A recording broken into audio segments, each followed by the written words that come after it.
Hello दोस्तों, श्री जी प्रकाश official में स्वागत है कि पूर्ण परमात्मा कौन कैसा कहाँ रहता है सब जानने के लिए वीडियो पे एंड तक बने रहे और देखते वीडियो में लास्ट तक। तो चैनल पे नए आए तो सब्सक्राइब कर लेना और इसी तरह वीडियो पाने के लिए बेल आई बटन को भी क्लिक कर लेना। तो चलो स्टार्ट करते हैं।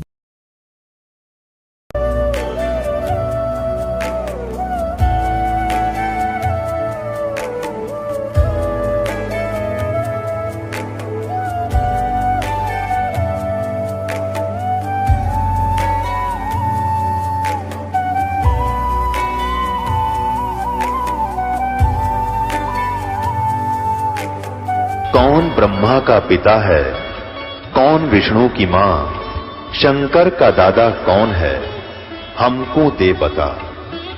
ये जानने के लिए कृपया सुनिए।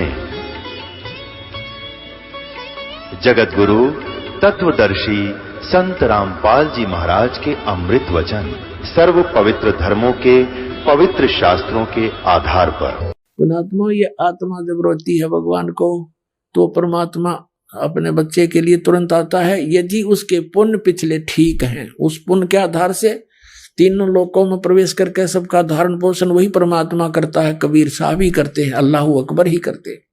अब क्या रचना रची परमात्मा ने। थोड़ी सी दूरी पर एक सुंदर बगीची, उसमें फलदार वृक्ष, बहुत सुंदर फल से लदपद वृक्ष, और एक तालाब छोटा सा बनाया, एक कुआं बनाया और एक झोपड़ी, एक हट बनाई अपनी शक्ति से। और 3 कुत्ते लेकर, 3 कुत्ते सुंदर वाले बढ़िया बढ़िया से बेलों से बांध रखे तीनों कुत्ते, और एक साधु रूप बनाकर परमात्मा बैठ के, जैसे कोई फकीर रहा करते हैं सात जंगलों में। अब राजा ने देखा कि वो बगीचा भी है, फल भी लगे हैं, तालाब भी है, घोड़े को जल पिलाया, फिर स्वयं जलपान किया, फिर फल आहार किया। जब इस व्यक्ति को सुख हो जाता है तो भगवान बोलता है, पेट भर गया, प्यास बुझ गई, तो देखा सामने एक महात्मा बैठा है और 3 सुंदर कुत्ते ले रखे इसने। राजा ने उस फकीर के पास जाकर प्रणाम किया और कहा, महात्मा जी, इन कुत्तों का तू क्या करेगा? तीनों का एक रख ले, 2 मुझे दे दे। अब परमात्मा बोले, भाई ये कुत्ते ऐसे देने के नहीं, ये वीआईपी कुत्ते हैं भाई, ये वीआईपी डॉग हैं। बताऊं कैसे वीआईपी हैं? ये 1 नंबर का है ना। ये तो बुलक बुखारी शहर का जो राजा है ना, उसका पिताजी है, और ये उसका दादाजी, और ये उसका परदादाजी। ये उल्लू के पट्टे राज करा करते। मैंने समझाया करता रहा, भक्ति कर लो, ये 2 दिन के राजपाट हैं, फिर कुत्ते गधे बनकर धक्के खाते फिरोगे। और अब देखो, इनके सामने एक काजू किशमिश के हलवा बना के और इतनी दूरी पर रख रखा, वो खाने की चेष्टा कर रहे हैं, उन तक मुंह नहीं जाता, और परमात्मा उनके सोटे लगा रहे हैं, अब खुआऊंगा तुम्हें काजू किशमिश के हलवे, और वो चिल्ला रहे हैं। अब उसका कलेजा फिट गया, हिल गया उसका कलेजा। अब वो सतब्ध हो गया इब्राहिम सुल्तान अधम, एकदम सुन्न हो गया माइंड उसका कि यो सचमुच साधु संत झूठ नहीं बोला करते। और कहने लगा, और सुन ले भाई घोड़े वाले, या खाली बेल रखी है ना, या खाली बेल कुत्ते बांधने की, ये इसलिए खाली रखी है। अब वो बैठा है ना गद्दी पर, वो इब्राहिम, वो भी कुत्ता बनेगा, उसको इससे बांधूंगा, यही रोकूंगा उसको। अब राजा ने सोचा है तो बहुत बूढ़ी बनी भाई, संत फकीर झूठ नहीं बोला करते, और ये पिताजी माता पिता यहाँ बंधे बैठे हैं, और 13 नंबर तैयार है। चरणों में गिर गया, पैर पकड़ लिए, बुरी तरह रो रहा है, बुरी तरह रो रहा है, घंटा रोता रहा। और आंखें जब खुली 1 घंटे के बाद उसने देखना चाहा, तो क्या देखता है? वहां ना साधु है, ना कोई बाग बगीचा, कोई तालाब है, ना कोई झोंपड़ी, ना कुत्ता है, अकेला पड़ा जंगल में रो रहा है। और देखा ऊपर, क्या ये, क्या मैं स्वप्न देख रहा हूं? स्वप्न कैसे देखे? क्योंकि वहां घोड़े के पैर अभी तक गिल्ले हैं, पेट भरा हुआ है, स्वप्न भी नहीं हो सकता। उठकर चल पड़ा, बैठकर घोड़े पर वहां पर आ गया जहां उनका पड़ाव लगा हुआ था। किसी से नहीं बोला, एकदम मायूस हो गया और संकेत से कहा, उठाओ यहाँ से, चलो। सबने 10 मिनट के अंदर अपना पैकिंग कर ली, चल पड़े पीछे पीछे, वापस आ गया। अब क्या बताते हैं परमात्मा, हम कारवान हो आए, मैलों पर ऊंट बताए, बोले बादशाह सुल्ताना, तुम रहते कहाँ दीवाना, दूजा कासिद गवन किया रे, डेरा महल सराय लिया रे। जब हम महल सराह बताई, सुल्तानी को त्यावर आई, अरे तेरे बाप दादा पड़ पीढ़ी, ये बसे सरा में गीदी, ऐसे ही तू चल जाई, यूं हम महल सराय बताई। अरे कोई कासिद को गैलाओ, इस पंडित खाने जाओ, उठे पादशाह सुल्ताना, वहाँ कासिद गैब छिपाना। तिज बांदी हो सेज बिछाई, तन 3 कोरडे खाई, तब आया अनहद हासा, सुल्तानी गहे खवासा। मैं एक घड़ी से जा सोई, तात मेरा यू हवाल होई, जो सोवे दिवस और राता, उनका के हाल विधाता। अब क्या बता रहे परमात्मा, हम कारवान हो आए, मैला पे ऊंट बताए। हम परमात्मा खुद कहते हैं, हम सतलोक से अमरलोक से सतगुरु आए, रूप धरा कारवाना, और ढूंढत ऊंट मैल पर डोले, और बुझे सा बयाना। अब कहते हैं 100 चल सीधर मैं करूं पुण्यात्माओं। एक पुण्यात्मा के लिए जैसे वेद बताते हैं कि वो परमेश्वर अपने ऊपर रहता है, वहां से गति करके आता है, अच्छी आत्माओं को, दृढ़ भक्तों को उनको मिलता है, उनको उपदेश देता है, ज्ञान देता है। वो परमात्मा कबीर जी है, और किस प्रकार वो भटक रहे हैं अपनी आत्माओं के लिए। अब एक जीव को काल के जाल से हटाकर सतमार्ग पर लगाने के लिए मालिक ने कितने कष्ट उठाए पुण्यात्माओं। कुछ आंख खोलो, उस परमात्मा को हम बहुत युगों से दुखी कर रहे हैं, अब समय आ गया यहाँ से निकलने का। अब क्या बताते हैं कि हम एक रबारी बनकर आए, कारवान माने जो ऊंटों के कारवां लेकर चलते हैं, लंबे लंबे कतारें, उस तरह का रूप हमने बनाया। खुद कहते हैं हमने ही ये सब उसको वहां से हटाने के लिए सब कोशिश की है। फिर क्या बताते हैं कि तीजे बांदी हो सेज बिछाई, और तन 3 कोरडे खाई, तब आया अनहद हासा, सुल्तानी गहे खवासा। परमात्मा क्या कहते हैं कि मैं एक घड़ी से जा सोई, तात मेरा ये हाल होई, जो सोए दिवस और राता, उनका के हाल विदाता।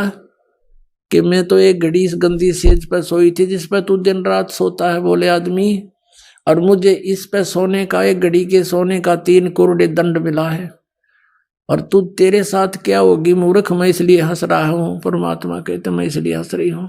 और फिर अंतर ध्यान हो गए। चौथे जोगी बहे हम जिंदा, परमात्मा ने लीला क्या की। चौथे जोगी बहे हम जिंदा, लिन 3 कुते गड़ फंदा। हम एक जोगी बनकर, जिंदा महात्मा बनकर बैठ गए। जैसे आदरणीय धर्मदास साहिब जी को परमात्मा जिंदा महात्मा के रूप में मिले कलयुग के अंदर, आदरणीय मुलुकदास साहिब जी को ऐसे संत रूप में मिले थे सत्संग करते हुए, आदरणीय नानक साहिब जी को जिंदा महात्मा के रूप में मिले परमात्मा। बेई नदी पर सचखंड लेकर गए, फिर उनको वापस छोड़ा 3 दिन के बाद। आदरणीय दादू साहिब जी को भी ऐसे जिंदा महात्मा के रूप में गांव से बाहर एक बनी में मिले, उनको भी सचखंड दिखाया। 3 दिन बेहोश रहे थे दादू साहिब जी, तीसरे दिन होश में आए थे। फिर उन्होंने कबीर साहिब की महिमा कलम तोड़ गाई थी। आदरणीय गरीबदास साहिब जी को भी जिंदा महात्मा के रूप में आए थे, सचखंड लेकर गए थे, फिर वापस छोड़ा था। आदरणीय घीसा दास साहिब जी को भी यही लीला की थी, उनके साथ भी सचखंड लेकर गए थे, तीसरे दिन वापस छोड़ा था। अब क्या बताते हैं, चौथे जोगी भये हम जिंदा, लिन 3 कुत्ते गल फंदा। 3 कुत्ते ले लिए और एक गल फंदा यानी गले में बांधन का रस्सा नारा रख ली चैन। दीने हम साकल डारी, सुल्तानी चले बागबाड़ी, बोले पात सहा सुल्ताना, कहाँ से आए जंद दीवाना। परमात्मा से पूछता है वो अब्राहिम सुल्तान राजा जंगल में कि हे जिंदा महात्मा तू कहाँ से आया है, यहाँ कैसे बैठा है। ये 3 कुत्ते क्या कीजे, इनमें से 2 हमको दीजे। अब्राहिम सुल्तान कहता है इन 3 कुत्तियां का तू क्या करेगा, 2 हमें दे दे। अरे तेरे फिर यों लोह लंगर शीस लगाई, अरे तेरे बाप दादा हैं भाई, इन बड़ी बद फैल कमाई। ये तेरे बाप दादा हैं भाई, इन बड़ी बद फैल कमाई, यों लो लंगर शीस लगाई, तब कुत्तों धूम मचाई। अब कुत्ता ने कुटन लागे भगवान, सांकड़ गेला चैन मारे उनका बेल। अरे ये तेरे बाप दादा पड़ पीढ़ी, ये भी बसे उसी सरा में गीदी, ये भी उसी सरा में रहा करते जिसमें तू रह रहा है। अब तू तख्त बैठ कर भूली, तेरा मन चढ़ने को सूली। अब तू तख्त पर बैठ कर राजा बनकर भूल गया भगवान को, तेरी यह दुर्गति होगी।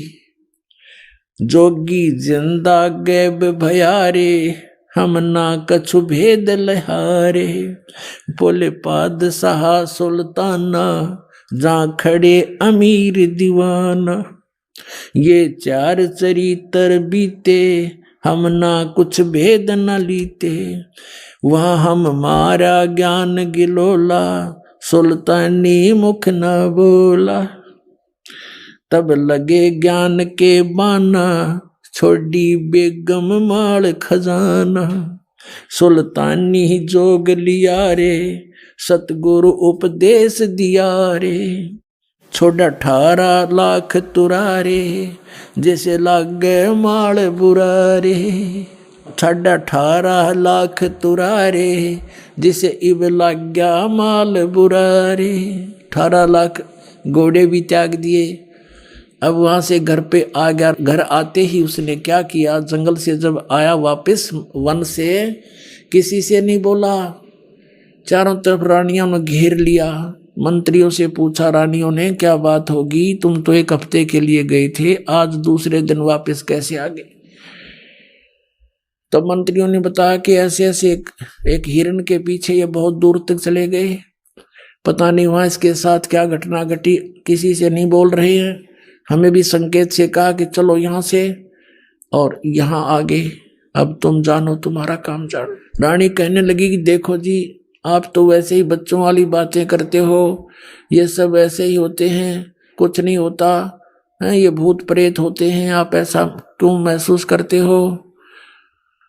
अब राजा कहता जिसका लगे वो जाने, ये भूत है प्रेत है क्या है, पर मुझे नहीं मालूम, अब मैं यहाँ रह नहीं सकता। मन में ये सोच रहा था। रानियां कह रही थी ऐसा कुछ नहीं, आप तो वैसे ही ऐसे घबराए से रहते हो। इतने में क्या हुआ कि एक कुत्ता आ गया जिसके सिर में जख्म था, जख्म में कीड़े चल रहे थे अनगिन। और कुत्ता आकर के इतनी दूर खड़ा हो गया, सब देख रहे थे, वो बातों में लीन थे, राजा से बातें कर रहे थे। कुत्ता आ गया सामने और कहा इब्राहिम। अब सब ने देखा, कुत्ता बोला इब्राहिम मैं उस नगरी का राजा था, तुझे याद है, और एक राजा के साथ युद्ध में मारा गया था। जैसे कर्म मैंने किए देख, आज भोग रहा हूं भाई, देख ले बच्चा जा तो बच ले। यूं कहकर कुत्ता खे देसी वापस हो लिया। अब इतने सोच दिया ही, कुत्ता पकड़ो पकड़ो, इतना कुत्ता बहुत दूर अंतर ध्यान हो गया जाके। अब वो कहने लगा अब तुम देखो क्या है मेरे साथ। और कहा बाहर हो जाओ सब, यहां से कमरे से सबको बाहर कर दिया अपने कक्ष से। सारी रात करवट लेकर काटी, अब सीधा निकलूंगा तो ये जान नहीं दे मुझे। रात्रि में क्या किया, पीछे से रस्सा बांध कर महल के पिछले साइड पे और काला मुंह कर लिया, कालस लगा ली मुंह के ऊपर, कोई पहचान ना ले, और केवल 1 साल लपेट लिया। जैसे राजा से ये साधु संत देखे, एक चद्दर ने बांध लिया कने ऐसे बस। और गलती से जूती पहने रह गया, वो 9 की 9 जो बहुत कीमती थी, और रातों रात निकाल दी कम से कम 20 किलोमीटर स्पीड थे। अब सुबह हुआ, भूख लगी, वहां एक मालन बेर बेचे थी, बाग के बाहर बैठकर रास्ते में। भूख लगी राजा को, उसने कहा मालन बेर दे दे, इसका रेट बता क्या लेगी। मालन कहने लगी 1 आने के शेर 1 किलो बेर देती हूं, आना निकाल भगत। अब राजा ने कहा मेरे पास पैसे नहीं है, ये जूती है 1.25 लाख की, एक की कीमत है, और मुझे भूख बहुत लगी है, तो मुझे बेर दे दे, 1 किलो दे दे। 1 किलो जोड़ी में जब डलाल लगा और कहा ये जूते ले ले, तो 2.5 लाख की जूती, दोनों दर्दी, भूख इतनी जबरदस्त लगी हुई थी। तो यहाँ परमात्मा कहते हैं अन देव तू बड़ा दयालम, और तेरे पलड़े तुले नी लालम। अन देव तू जगमग ज्योति, तेरे पलड़े तुले नी मोती। तो इस प्रकार कहते भूख का आगे सब ये संसारिक जो धन है ये भी व्यर्थ होता है। अब वो 2.5 लाख के जूते दर दिए 9 की 9, और कहा 1 शेर बेर डाल दे। अब मालन जब बेर तोला थी और तोलते ही डाल